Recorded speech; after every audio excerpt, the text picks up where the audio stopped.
ఒక పర్సన్ నార్మల్‌గా తనే కార్ డ్రైవ్ చేసుకొనొచ్చి, తనే కార్ పార్క్ చేసుకొని, తనే ఎమర్జెన్సీకెళ్ళి బెడ్ పైన కూర్చొని హ్యాపీగా డాక్టర్‌తో డిస్కస్ చేసుకుంటూ తనకి ఏదైనా ప్రాబ్లమ్ ఉంది అని చెప్పుకుంటున్నారు సార్.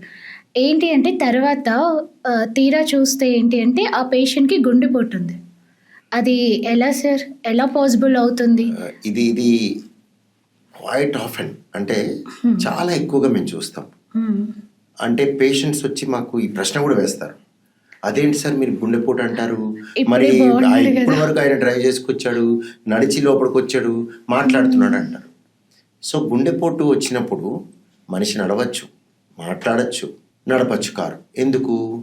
మీకు గుండెపోటు వచ్చినప్పుడు మీ బాధ ఛాతిలో కానీ, మెడల్లో కానీ, దవడల్లో కానీ, ఓకే. లేదా ఆయాసం కానీ, హ్మ్. ఆవలింతలు కానీ, చెమటలు కానీ అన్నీ ఉంటాయి. కానీ మీ స్వరపేటిక పడిపోదు, మాట్లాడగలుగుతారు, కాళ్ళు పడిపోవు, నడుస్తారు, డ్రైవ్ చేసే శక్తి ఉంటుంది, చూసే శక్తి ఉంటుంది. హ్మ్. సో ఇవన్నీ measure of disease, not a measure of disease అంటాం.